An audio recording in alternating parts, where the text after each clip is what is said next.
What is up, YouTube, and welcome again to another episode of Behind the Wall presented by Perky Jerky. I am PoBall43 as always, along with my fellow commentators Kane Jr. 88 and Thermite 917. We got a big episode for you here of the Martinsville race weekend, the last short track in the playoffs. We're going to talk about the Texas Roadhouse 200 and the first Data 500. I was there, so there's going to be plenty to come as far as that goes. But first, we must get into the race recap of the Cup race. Kane, you've got the ball. Get it rolling. I absolutely will. Tyler, before the race even began, we had drama as several drivers had their qualifying times disallowed due to failing pre-race tech inspection, and among those was Martin Truex Jr. He was the only playoff driver, went from starting in 6th to 33rd. Kyle Busch started on the pole. He jumped out to a big lead when Denny Hamlin and Clint Bowyer ran side by side for the first 2 laps. And it was pretty much the Kyle Busch show for basically the first half of the first stage. As then on lap 44, Jeb Burton, yeah, that's right, he still exists, making his first Cup start since 2016. He smacked the wall in turn 1 and brought out the day's first caution. Everybody came to pit road and took 4 tires, and once again, Kyle Busch retained his lead, beating everybody off pit road. Lap number 70, Jimmy Johnson, who had just announced a brand new sponsor earlier in the day for 2019 and 2020. He wheel hopped pretty badly in turn 3 and 4, looped it around, made contact with Eric Jones. He brought out the second caution of the day. And after that, it was pretty much green from all the way to the end of the stage as Denny Hamlin passed Kyle with 15 laps to go to hold on for the Stage 1 win. Joey Logano ended up winning the race off pit road, while Clint Bowyer made slight contact with William Byron, spinning the 24 round in the pits. Thankfully, the damage was not severe, and Bowyer was able to continue on without any issues.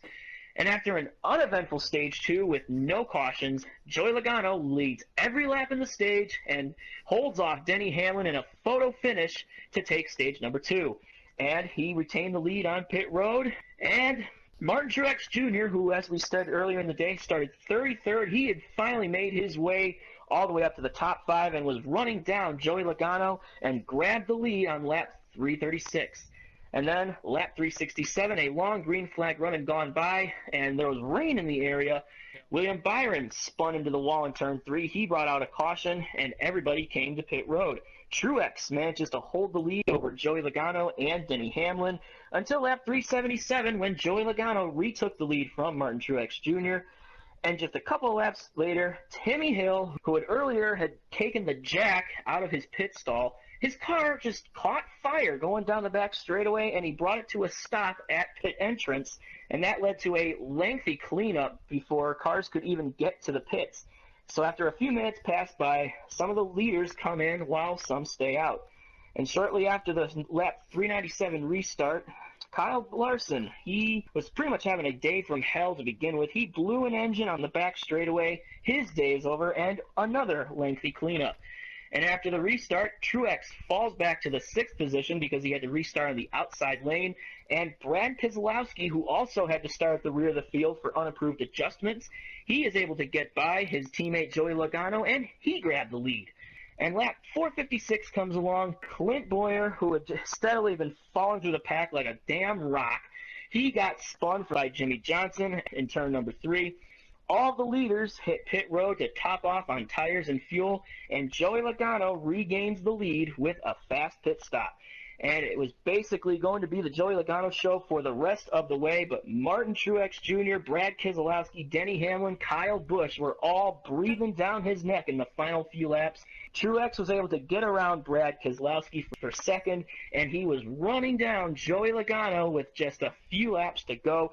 And as they were taking the white flags side by side, Truex and Logano going into 1 and 2, Truex managed to pass Logano clean, although he did rub him just a little bit going into 1 to get Logano loose.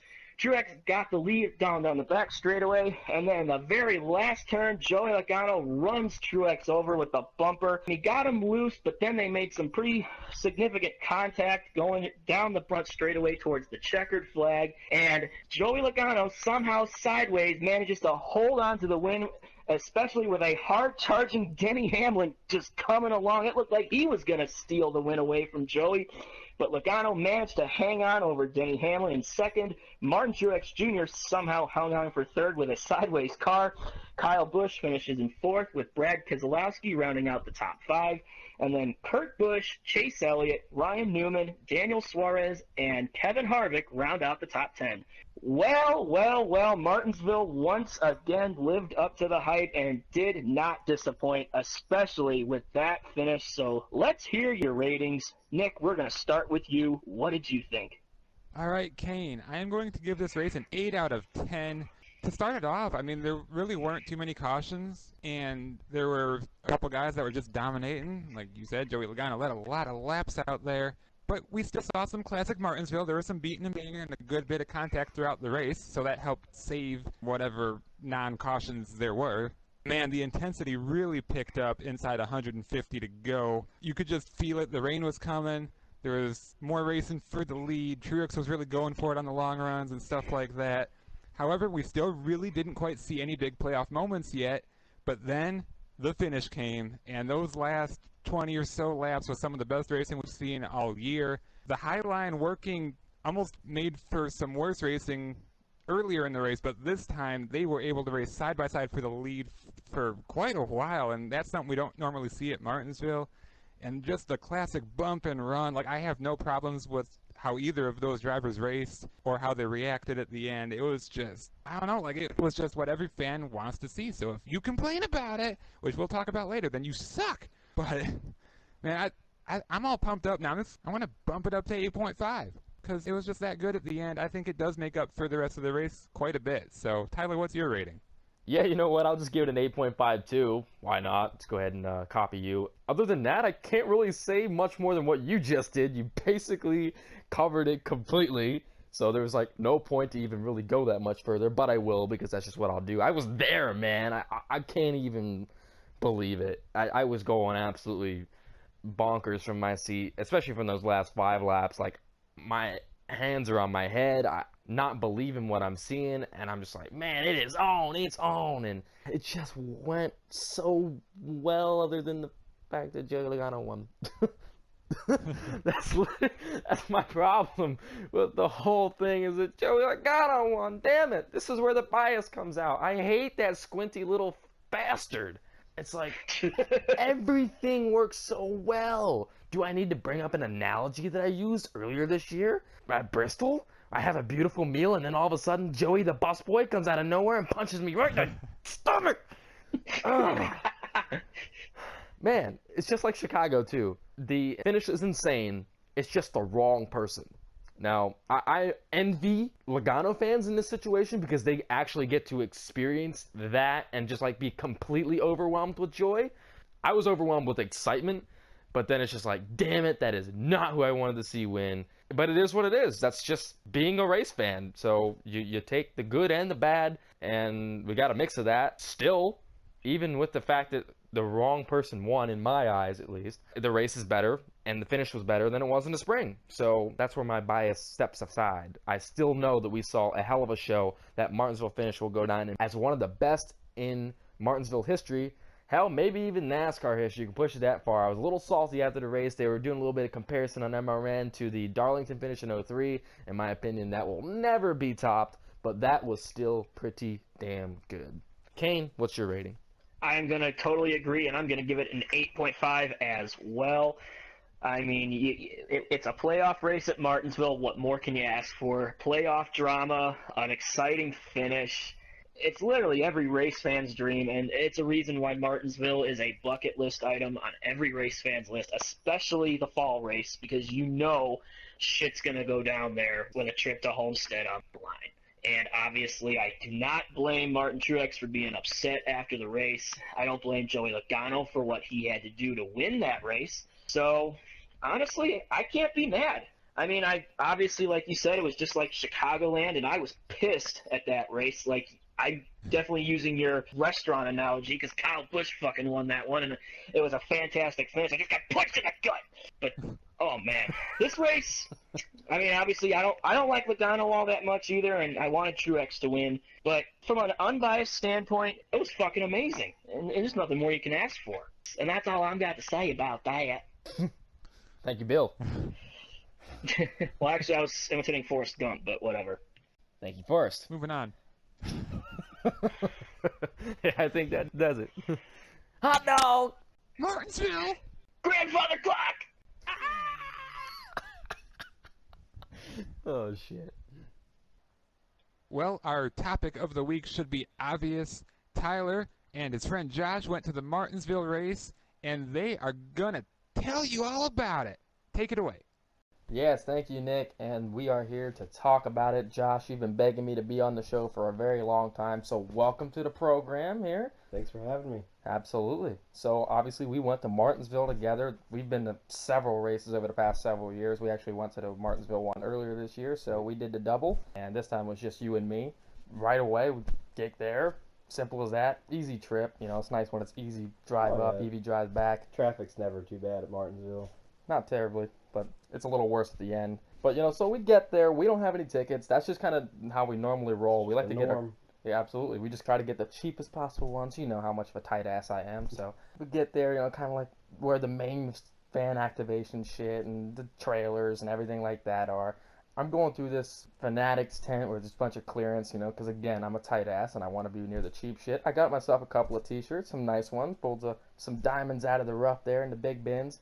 Meanwhile, you're over there at a Ford activation. You get yourself a little t-shirt. Yeah, it's a Ford tent set up to where you can go register for a chance to win free pass to Homestead, all-exclusive paid-for vacation, stand in this long line, go through to spin a wheel. And there's like 20 different notches on this wheel, and there's like a tiny, slim little notch, probably 5 inches wide, that says winner on it. And if you hit that, then you get like money on the spot, and you get a even more chance of winning the trip to Homestead. I'm just like, I'm not really going to do it. So at this point, it's probably about 45 minutes or so before the race is scheduled to start. We still don't have tickets because, again, we've been dragging ass, and we're going to try to wait to that last possible minute. So then you say to me, and I'm thinking into my head as well, okay, it's time to go look for some tickets while you stand in line for this thing. So I walk away, and no sooner did I walk away, not even 30 seconds, I see a guy. He's got 2 tickets, just waving them in the air, didn't say anything, and I'm just like, hey, are you selling these tickets? How much? He's like, nope, for free. Like, instantly, I'm like, well, damn, our day just got made right there. I walk back, like, right over it. He's just like, what? Yeah, I mean, like, quick. I just sent him away, and it wasn't 60 seconds later. He comes back and was like, holy shit, how much did you pay for those? Free? What? So we did our little celebration dance right there in the middle of that line, and yeah, let's not go too far on that. Yeah, you danced around like a little Pillsbury Doughboy. Yeah, that's exactly what you did. No, I did not. You were the one laughing about it more than I was. Well, yeah, it was like, that was awesome. So that saves us some money, and that just makes the day instantly better. So after that kind of like wears off a little bit, then you get back in line for this simulator thing. You think it's iRacing. Well, before I even do that, I get up there and I spin the wheel, and it goes 1 notch past the winner. It goes right over it and clicks over 1 notch. So I lost a chance of winning any money. He goes, here's a free fidget spinner. Like I needed a fidget spinner. Hey, sucks to suck, man.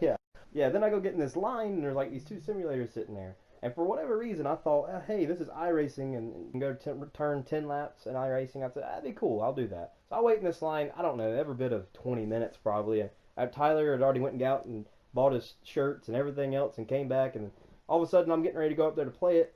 And they open the door, and Tyler's like, wait a minute, that's NASCAR Heat. I was like, Heat? What? That's supposed to be iRacing. And then he's like, maybe it's Heat 3. And then the woman goes, no, it's NASCAR Heat 2. And I was like, Heat 2? I just stood in line for 25 minutes to play NASCAR Heat 2? Yeah, you were the angry one, too. I'm just sitting there with my thumb up my ass, and I'm like, we just waited that time for you to turn 10 laps at Martinsville on fucking NASCAR Heat 2. Yeah, so you could do that at my house. I could do that at my house. So I get in there, and I'll do my 10 laps and win the race and get out, and the lady's like, how'd you do? I was like, well, it was Heat 2. I mean, I won. It wasn't even a big deal. You won? You're like the second person today that's even won. Most people don't even win. I'm like, how do you not win at NASCAR Heat 2 on the easiest setting? on a steering wheel and everything else. I was Oh, like, my God. oh my God, we just walked away. Total joke. Walked away. And it's funny, we walk about 30 seconds, and I knew I saw this actual simulator, a Richmond setup, and this I had seen at the NASCAR Hall of Fame earlier in the year, and I had actually run it myself. That was iRacing. And I didn't know that. I just thought it was a car sitting there. It was a show car for Nope. Richmond, and I was like, well, I'm not going to give that no attention, because of course I pass on the whole racing, the iRacing simulator, but the only good thing that comes out of it is I now have a chance to go to Homestead. If I wouldn't have stood in that line, I wouldn't have had a chance to go to Homestead, and I wouldn't have got a fidget spinner. Absolutely. I think that's the key here, is that fidget spinner. Yeah. So we nailed the timing, really. We get a couple hot dogs, and then we start traveling up to the stands. Now, typically this is where we just move on to the end of the race, but something else had to happen, of course, and I have never done this. I'm usually very good as far as like my surroundings or just not taking it too quickly. We get up to the stands, and I don't know what it was. I just had it in my head. I had to get to this seat. I got to get through it now. There's a couple people on the end. I basically run through them and trip. And Oh, it's more than just tripping. well, this is how it is in my mind as how it's going. So I make a complete ass of myself. I don't fall on my face. I catch myself, but I mean, the damage is already done. But I here's look how like a he caught retard. himself. He caught himself by putting his foot right in the back of some old lady and almost knocked her off her seat. She turns around and looks at me square in the eye. I was like, threw her hands up, and I pointed straight to Tyler. She turns around and looked at Tyler, and Tyler looked at me and was like, I just made an ass of myself. Yeah, exactly. And I didn't even find out until about an hour later. You didn't say anything about me kicking this couldn't person stop in the laughing. back. I know that you were busy laughing. And the guys we were walking past in the line there were laughing with me. Yeah, of course. Jackasses. It is what it is. I mean, I know I look stupid. It just happens Yeah. sometimes. Such an asshole. I didn't even check on the old lady. I didn't know. That's the thing. I had no idea that I kicked this lady in the back until you told me.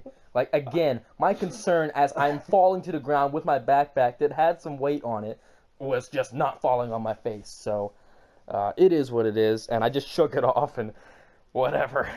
You just got to forget about shit like that. So, then, the race happens. We already covered that in the race recap there, but, man, we were going absolutely nuts in those final laps, and I think it's only appropriate. Josh got his phone out to take a video of the last couple laps. I was thinking it too, but once I saw he did it, it was just like, all right, now we've got this footage, and it's only appropriate to play it here.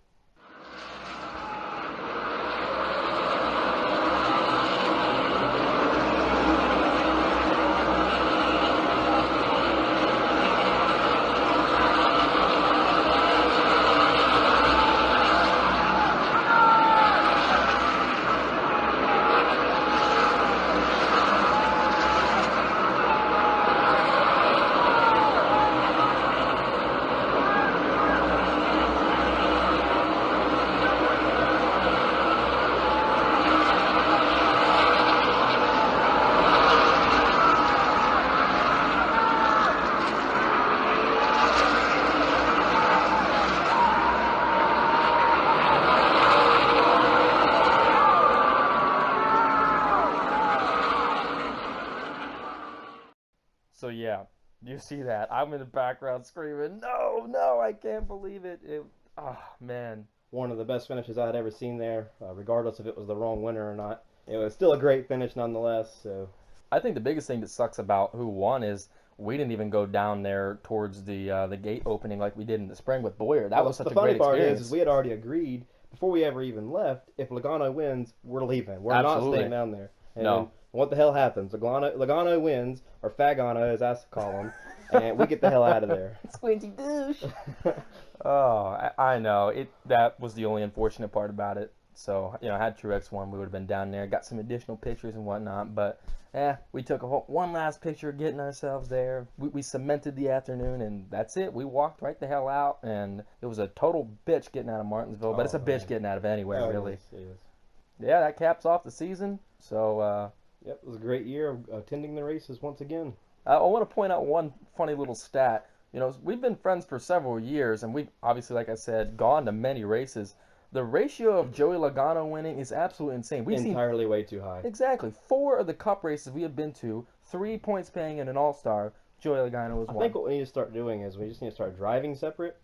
And I think our odds are better. We can still sit with each other, but as long as we drive separate, the odds of Logano winning go substantially drop. Well, think So- about it. We went to Talladega earlier this year. Joey Logano won, and I just want to point out, just for me, you went to a couple additional races that I didn't. I did. But every race that I went to this year, it was a different winner. until Sunday when Joe Logano won, and I saw him win 2 times this season. Yeah. So, and it's funny, we actually went to the Charlotte Roval together, but we didn't sit together, Right. and then there was different winners. If we Right. had sat together, Joe Logano probably would have won. What I should have done was just put you down there beside that old lady you kicked in the back, and then maybe we would have saw Truex or even whoever win that battle. But nope, Logano took it, and it is what it is. We'll have to figure out a different plan of action next year on how we're going to get there, or what we have to do so we don't have to watch that squinty-eyed douche win again. I can't do it again at the time. I just might kill someone or him. I might kill you too. Man, I should probably apologize to that old lady. She's probably just like doing her bingo right now and just having a good time drinking. She's knitting a scarf. Knitting a scarf, drinking some hot cocoa, and just thinking about that miserable bitch that hit me in the back. And I've had to take Advil for 4 straight days, and now ibuprofen at the Shady Acres Rest Home. Damn it! Oh, damn it! I hit Mabel square in the back. She's probably all salty. Oh man. Yeah, it's a wonder her husband didn't get up, which is a Kyle Busch fan, by the way. Oh, that was the husband? Yes. Yeah, he was. He decked out in every Kyle Busch sponsor you could think about. I mean, he had Food Lion, M&M's, Interstate Batteries. What else? He just had a weird little hat, but I'm telling you, that guy wasn't getting up for anything other than marshmallows. So. Yeah. Oh boy. But yeah, that pretty much covers it. Josh, again, I appreciate you coming on the show. Yeah, thanks for having me. It's been asking for 2 years probably. Hey, when are you gonna let me get on this show? Oh, we'll do it next week, or when we go to the race together. Yeah, well, that never happens. Yeah, it never happens. But I had to make sure to make it happen this time. So yeah, I appreciate it. It's done. Your social media handles will be in the description. Be sure to check those out and then not click on them. Yeah. Fuck you, Josh. And Nah, I'll click on it. I'll give you a click. No, I meant your handles. Why would you click on your handles? I mean, you probably do. You lick your own ass, so that wouldn't surprise me. Go to hell, Tyler. You motherfucker. You're the one that looks like Joey Logano. No, I do not look like Joey Logano. Josh, you look like I don't know. Stop while you're ahead. Just stop. I'm not ahead. The thing is, I have to be ahead. So, Josh, you look like if I were to roll the Pillsbury Doughboy in sand and then punch him in the face. Okay, fuck you. Thank you. Thanks for pointing that out. Yes, you're very welcome. Thanks for being on. Appreciate it. Dickhead. All right, it's time to hand out some awards for the Martinsville race weekend, and surprisingly, we do not have a boner to give out this week, so we are going to lead into our first award. Tyler, what is our first award? Yes, it is the Day from Hell, and that goes to Eric Jones, who finished 26th, 6 laps down. This is very reminiscent of a terrible performance from the spring when Ricky Stenhouse Jr. finished like 19 laps down. Now, obviously, this is not as bad as that, but still, 6 laps off the pace. I didn't hear that he had any sort of problems. I didn't recall him pitting under green for anything. He just was bad, and I did see him get lapped multiple times under the green. Absolutely sucks. Terrible. Terrible. I can't do anything. It's 10 numbers tight. Ridiculous. Using it for a school day. Feels like a school day for 5 years now. When your other 3 teammates finish inside the top 10 on the lead lap and you're 6 laps off the pace with not that much damage on your car, I don't know what the hell went wrong, but yeah, you had a day from hell, and that's why you get the award. Next award, please. We are going to fast forward all the way to the cigars, and we have a bunch. Starting off with the truck race, Johnny Sauter got his 6th win of the season and his 4th at Martinsville, which is a record for the truck series. There's really not much to it. He had the right strategy, the fastest truck. He just kicked ass, and he knew it. And he's going to Homestead. So congrats to those guys. Myatt Snyder? He's getting a cigar again? That's 2 truck races in a row for him. He finished 3rd on a short track. I can't believe that. I mean, he almost put himself in a position to have the boner of the week, but he didn't wreck Sauter. He just threw it in there. That was his only shot. I don't blame him for it. And he came home 3rd. Our final truck cigar goes to Kyle Benjamin in the little Bo Lamassus Crosley Gildan truck thing. He finished 5th, which isn't that surprising because he's got a lot of talent, but he ran the final 160 laps on the same set of tires. In a 200-lap race, that's a lot of laps. So, congrats to him. Good finish. And moving on to the Cup cigars, who did they go to, Kane? Well, the first Cup cigar goes to that finish. I mean, holy shit. It's fucking Martinsville, man. And you pretty much come to expect all kinds of drama, and it totally lived up to it. That finish with Logano and Truex both sideways, it looked like Hamlin was going to steal one from underneath them, but somehow Logano managed to hold him off in a very close finish. It was fucking amazing. And then Daniel Suarez, there was a one point in the race where he was a lap down and out of contention, and somehow he managed to get the lap back, and he finished in ninth. Suarez was basically kind of under the radar the whole day, and nobody really talked about him. So pretty impressive. You get a cigar. And then our final cup cigar goes to Ty Dillon. Even though he finished 15th, he actually had a really decent run going. In fact, there was one point in the race where he was in the top 10. And in that the shithouse number 13 Germain Geico car. I mean, that car has run like crap all season long, and Ty gave it a hell of a run today. 15th is pretty solid. So, Ty, you get a cigar.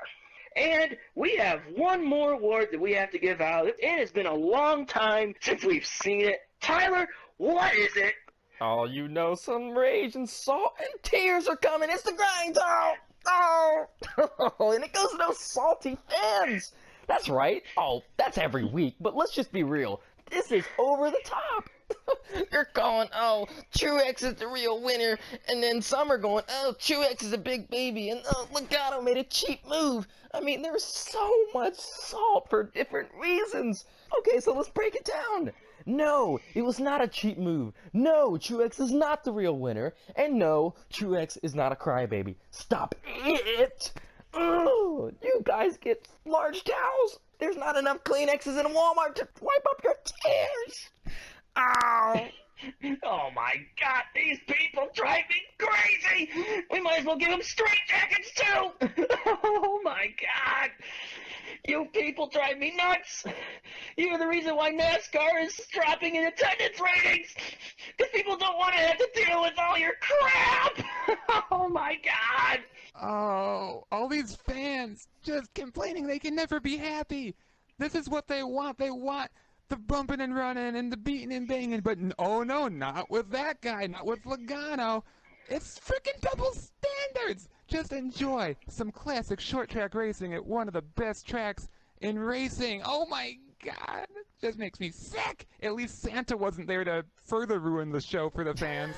Oh, that's right. 6 more years since we met Santa. A dirty veteran. Oh, that Joey Logano, he's a dirty veteran. Oh my goodness. No, but seriously, like, if you want to be pissed off that Logano won, do that. I'm in the same situation. I agree with you. But I just can't stand that logic of like, oh, that was so dirty, or this race completely sucked. Nobody ever sits back to take the time to think about it. You don't know what you're saying. You're clueless. This was a good finish on a terrific track. You've seen that move done before, and by different people, and I guarantee you cheered when that happened. If the roles are reversed and Truex moves Logano's ass out of the way, what are you doing? You're cheering. Stop it, okay? You can't be mad about the move. You really can't. Are you going to be pissed off about Ricky Craven destroying Kurt Busch on the way to the line at Darlington in 2003? Hell no, you're not. That is the greatest finish in NASCAR history. Nobody's mad because it was awesome. This is awesome too, despite the fact that it might not be the person that you wanted to see win. So, just ridiculous. But we've covered that plenty. Enjoy your towels. We got a lot of them to hand out. We're like Santa handing out things for free. Christmas in October. Let's get Santa down there to give out towels to you dirty veterans. Instead of a dirty veteran, Santa would call Logano moldy sliced bread. Oh my God. Ain't no Wonder Bread. That's great. Alright. We're done. No more awards. Alright, now it's time to take a look at the best paint schemes of the week. It's been a little while, but it is definitely time for a montage, so please enjoy.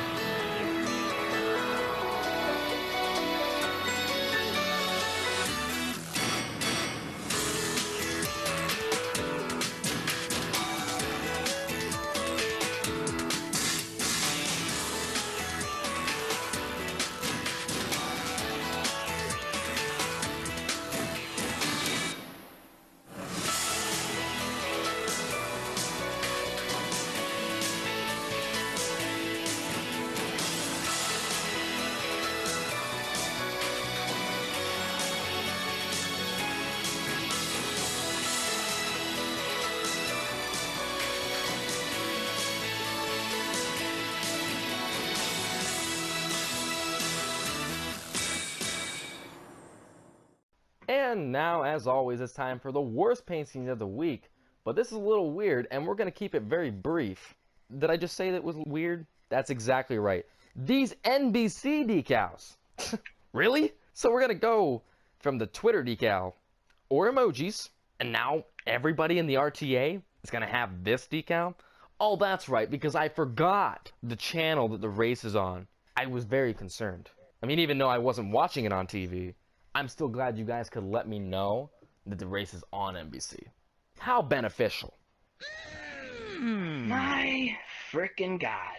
RTA. Why do you need to utilize the space between the contingencies and the number right underneath the A post for all your crap?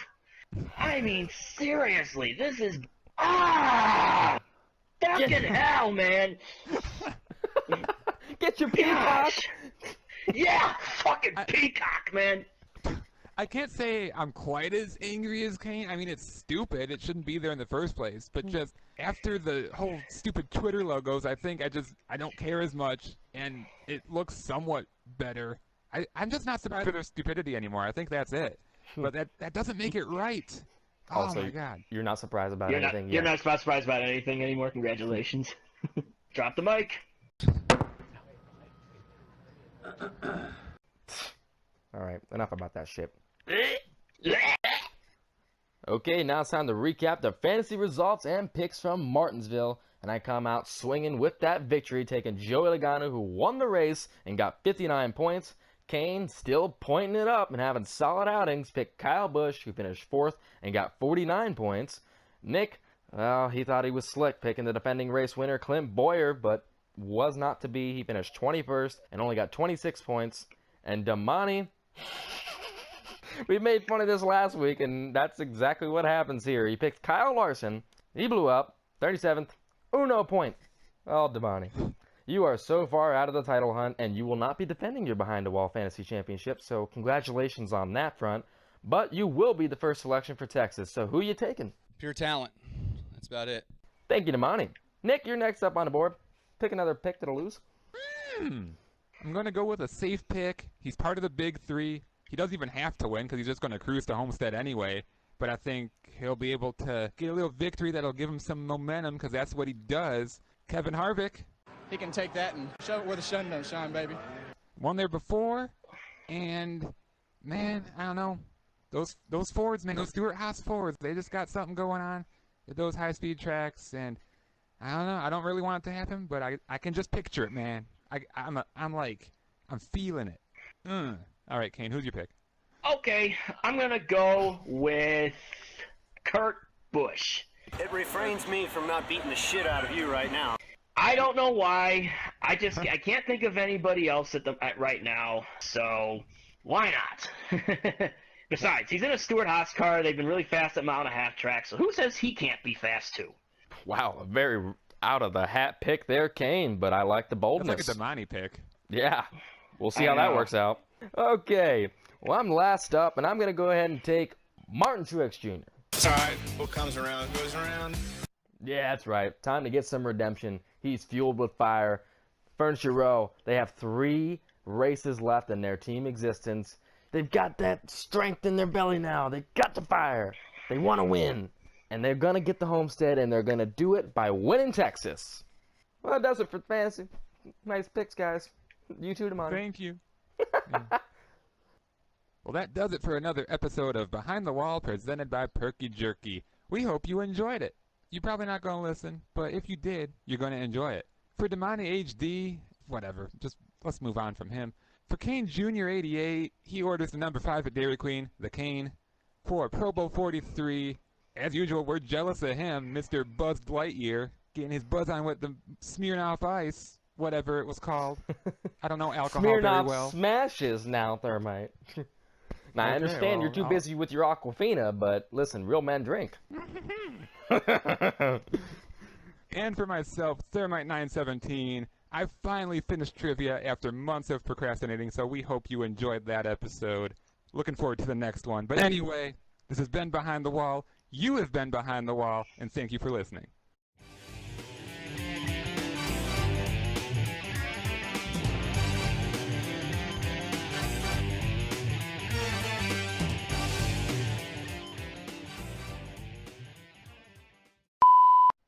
What is up, YouTube, and welcome again to another Did I hear something? Or was that just me? I heard that. I don't know what it was. Hold Okay. on a sec. Yeah. There we go. Thank you.